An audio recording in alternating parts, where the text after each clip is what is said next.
What is up, and welcome to SGPN's The Daily Dog. I'm your host, Britton Hess. I'm here with my favorite Underdog fantasy pick'em plays for, what day is it? Tuesday, October 22nd, 2024. Tuesday, October 22nd, 2024. If you're new to Underdog Fantasy, sign up with promo code DailyDog, DAILYDOG at UnderdogFantasy.com for 50% deposit match bonus worth up to $1,000. You can't beat a deal like that. That's literally the best promo code Underdog has. I know they sponsor a million content creators. They sponsor a million podcasts, a million just dudes on Twitter. 50% deposit match bonus worth up to $1,000 is as good as it gets. So use promo code DailyDog at UnderdogFantasy.com or on the Underdog Fantasy app and get 50% extra money to play with on there. Try to make some money. Try to turn a profit. And obviously, having 50% more than you deposited in your account is a massive, massive advantage. So do that ASAP. Put that money in your account with promo code DailyDog, one word, DAILYDOG. All right, we had a pretty good showing for our picks in the NFL games on Monday, depending on how you worked those together. Obviously, we got our little reboot scenario happening with our guy. We got a reboot with our guy. It's not a reboot on Underdog. Sorry, we got a. Oh my God, I can't remember what they call it on Underdog. We got a rescue with Mike Evans getting hurt in the first half of that game, so that helped us out there. And then our man Michael Wilson did not score in the other Monday Night Football game, but outside of that, our picks were pretty awesome. So hopefully we were able to mix and match and turn a profit with some of those I gave out on that Monday Night Football doubleheader. And then again, hopefully you're betting these as straights if you have that as an option as well. But let's start looking at Thursday Night Football this week. We've got the Minnesota Vikings traveling to the Los Angeles Rams. Vikings obviously just had an emotional loss to the division rival Detroit Lions in Minneapolis. Late game field goal for the Lions there. Ended up winning that one. So I think the Vikings are in a tough spot here. Teams that have played the Lions in the previous week, let alone on a short week, do not fare well. This Rams team's obviously not that good compared to what we've seen in previous seasons, so it's not like I'm rushing to bet on them or love them, but I do think that there's some guys on this team that can do well. So I'm going to keep it simple for my first Thursday Night Football slip of the week. We're going to go with Kyren Williams to score a touchdown. Kyren is the man. He's the dude that makes this offense move. Obviously, Cooper Kupp could be back, and Cooper Kupp will probably take a lot of attention from this Vikings defense. I don't necessarily think that hurts Kyren's ability to score a touchdown. I think it helps his ability to score a touchdown. I think that having a playmaker like Cooper Kupp on the field just means the defense has to focus on someone not named Kyren Williams. Matt Stafford, gets Kyren involved in the passing game. He gets involved in the rushing game. He didn't get involved in the passing game last week, though, so that means there could be a little bit of value on that this week because people are going to overreact and think that, Stafford doesn't like throwing to Kyren Williams. We know that's not true. We know that he loves throwing to Kyren Williams. Kyren Williams cannot get involved in this offense enough, so give me Kyren Williams to score a touchdown in this game versus the Vikings defense that might be a little beat up after facing all these physical ball carriers from the Detroit Lions. Next, we're going to JJ. Justin Jefferson, wide receiver for the Vikings to score a touchdown. He's the best wide receiver in the NFL. I don't really think there's an argument for anyone else. You can talk about physical skills and everything else that, maybe Tyreek Hill or Jamar Chase has, but as far as being a pure wide receiver, Justin Jefferson, JJ, is the number one dude.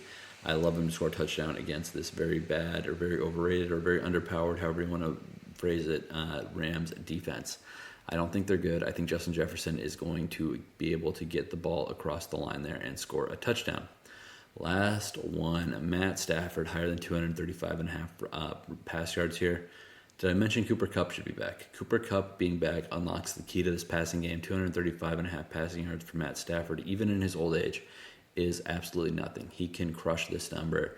And he can crush this number in a half, honestly. I don't think he's going to crush it in half, but I think it's definitely possible here.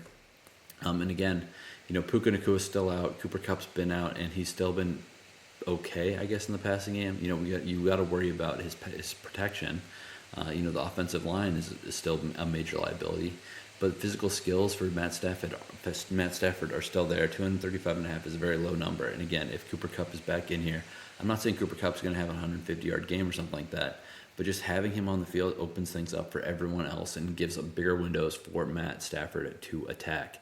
So this 3-leg Thursday Night Football slip, first Thursday Night Football slip of the week, is Kyren Williams to score a touchdown, Justin Jefferson to score a touchdown, and Matthew Stafford to have higher than 235.5 passing yards. This is 5.18x multiplier. This thing is not going to be around for long. I know you guys are probably getting a little anxious and trying to get some baseball in. We only got one more series left of the whole season. Dodgers, Yankees, the World Series. First game's on Friday.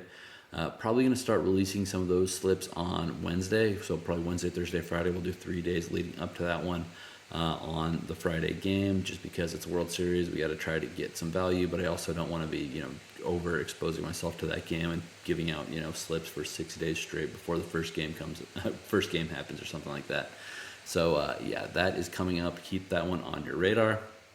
That said, something we do have happening today. The NBA season is back, so I'm going to be doing some picks with players that we have not been able to make picks on for several months since the playoffs of last year or earlier.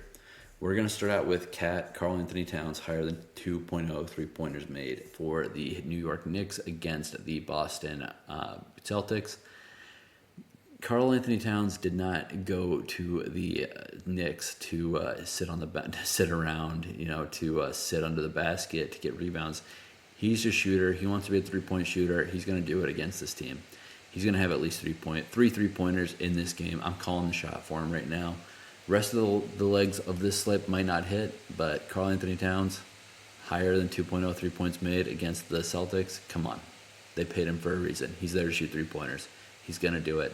Let's get higher than 2.0 3-pointers made from Karl-Anthony Towns. Next, we're going to the other NBA game. We're going LeBron to have a double-double. He's got to set a good example for his son. His son is now on the team. Bronny James is now going to be playing with his father as a Los Angeles Laker. Is Bronny James an NBA quality player? Probably not, but we'll find out pretty quick if he sees any meaningful minutes at all in the foreseeable future. That said, LeBron James, he's getting double-digit points. That's just happening no matter what. Rebounds or assists, both viable. I don't think both are going to happen. I don't think he's going to get a triple-double. If you do like triple-double, you can get an 8x multiplier on Underdog, which is crazy value. Really juices up your slip. But double-double, set an example for your son. Be a team player. Say, hey, Bronny, you can score the ball, but you know what else you need to do? You need to set guys up with passes. You need to hustle and get rebounds. You need to be a guy that's worth keeping around. Obviously, LeBron was a physical talent from the day he stepped on the NBA court as a teenager. Bronny James needs to be a role player. He does not have the physical abilities and advantages of his father, so he needs to get it done the old-fashioned way by just being a heart guy, a glue guy, whatever you want to call it. So Dad's going to set the example here in the first night of the NBA season. LeBron James getting a double-double. And I like a guy on the other side of the court as well to get a double-double. That guy's name is Rudy Gobert. Rudy Gobert is getting double-digit. He's getting double-digit rebounds basically no matter what. He's a defensive monster, defensive player of the year, yada, yada, yada. You can't really give enough accolades to the dude on defense. And then I think that he's going to have plenty of opportunity to get double-digit points in this game. Obviously, Julius Randle is mixing it up in the paint as well for this team now after that trade that sent Cat to the Knicks. But Gobert, who's stopping him in the paint? No, nobody's stopping him in the paint. He's going to get, I'm going to call right now, he's going to make 8 layups and 2 free throws over the course of this game, get 10 points to go along with his 13.4 rebounds is what I'm guessing here. So this NBA Night 1 slip is Karl-Anthony Towns, higher than 2.0 3-pointers made. LeBron James, double-double. Rudy Gobert, double-double. 5.33x multiplier. Again, if you're new to Underdog Fantasy, sign with promo code DAILYDOG, DAILYDOG, for 50% deposit match bonus worth up to $1,000. And again, I'll say it one last time. That is literally the best deposit bonus you can get on Underdog right now. So if you're new to the app, sign up with promo code DAILYDOG. All right, that's all I got for you today. Let's make some money.